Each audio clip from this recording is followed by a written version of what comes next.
ഈശോമിശിഹായ്ക്ക് സ്തുതിയായിരിക്കട്ടെ. Hallelujah, praise the lord. Hosanna എന്ന വാക്കിൻ്റെ അർത്ഥം ഈശോയെ ഞങ്ങളെ രക്ഷിക്കുക, ഞങ്ങളെ രക്ഷിക്കണമേ എന്നാണ്.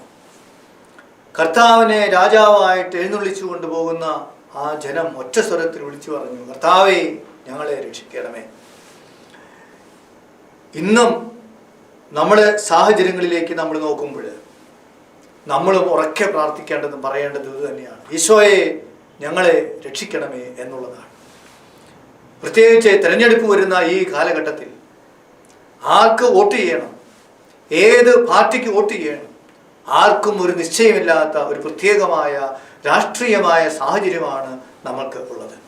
ഇസ്രായേൽ ജനത്തെ സംബന്ധിച്ച് പറയുമ്പോഴും രാഷ്ട്രീയമായി റോമാ സാമ്രാജ്യത്തിൻ്റെ അടിമത്തത്തിലായിരുന്നു അവരും പ്രാർത്ഥിച്ചു, മോചനത്തിനു വേണ്ടി രക്ഷിക്കണമേ, അങ്ങയെ ഞങ്ങൾ രാജാവായി ഏറ്റുപറഞ്ഞ് അങ്ങേ ഇതാ മഹത്വപ്പെടുത്തുന്നു, ഞങ്ങളെ രക്ഷിക്കണമേ.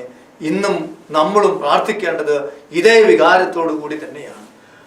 ആർഷഭാരതത്തിലേക്ക് ഇന്ന് നമ്മൾ നോക്കുമ്പോൾ ഈ ആർഷഭാരതത്തെ കോൺഗ്രസ് ഭരിച്ചാലും BJP ഭരിച്ചാലും മാർക്സിസ്റ്റ് പാർട്ടി ഭരിച്ചാലും അല്ലെങ്കിൽ ഏത് പാർട്ടി ഭരിച്ചാലും ശരി, നമ്മളെ സംബന്ധിച്ച് നമുക്ക് പറയാൻ സാധിക്കുക, ക്രൈസ്തവരായ നമ്മൾക്ക് ഇവിടെ ഒരു പാർട്ടിയുടെ കീഴിലും രക്ഷയില്ല എന്നുള്ളതാണ്. അതുകൊണ്ട് നമ്മളും ഇന്ന് പ്രാർത്ഥിക്കേണ്ടത് ഞങ്ങളെ രക്ഷിക്കണമേ, ഞങ്ങൾ അങ്ങയെ സ്തുതിക്കുന്നു, ആരാധിക്കുന്നു, മഹത്വപ്പെടുത്തുന്നു എന്നുള്ളതാണ്. ഭാരതത്തിലേക്ക് സ്വേച്ഛാധിപത്യം വന്നാലും ജനാധിപത്യം വന്നാലും ഏകാധിപത്യം വന്നാലും മുതലാളിത്ത വ്യവസ്ഥിതി വന്നാലും ഏത് വ്യവസ്ഥിതി വന്നാലും ശരി, ക്രൈസ്തവരായ നമ്മളെ സംബന്ധിച്ച് പറയുമ്പോൾ നമ്മൾ ഓർത്തിരിക്കണം, നമ്മൾക്ക് രക്ഷ ഈശോയെ രാജാവായി കണ്ടുകൊണ്ട്, ഈശോയെ രാജാവായി ഏറ്റുപറഞ്ഞുകൊണ്ട് അവിടുത്തെ സ്തുതിക്കുമ്പോൾ മഹത്വപ്പെടുത്തുമ്പോൾ മാത്രമാണ്. മറ്റൊരുവനിലും ഒരിടത്തും നമുക്ക് രക്ഷയില്ല. അത് നമുക്ക് സാധിക്കട്ടെ. ആർക്ക് വോട്ട് ചെയ്യണമെന്ന് ചോദിച്ചാൽ മനസ്സാക്ഷി അനുസരിച്ച് ഭാരതത്തിൻ്റെ ജനാധിപത്യവും മതേതരത്വവും നിലനിർത്തുവാനായിട്ട് ഏത് വ്യക്തിക്ക് കൂടുതൽ സാധിക്കും അവർക്ക് വോട്ട് ചെയ്യാനായിട്ട് നമ്മൾക്ക് സാധിക്കട്ടെ. ഏത് പാർട്ടിക്ക് എന്ന് ചോദിച്ചാൽ അവിടെ ഉത്തരം പറയാനായിട്ടില്ല.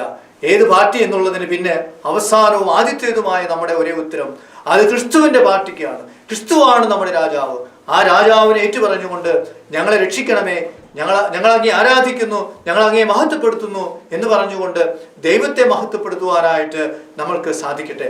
ദൈവത്തെ മഹത്വപ്പെടുത്തുമ്പോൾ, ദൈവത്തെ ആരാധിക്കുമ്പോൾ ദൈവിക സാന്നിധ്യമുണ്ടാവും, ദൈവം നമ്മളെ രക്ഷിക്കും.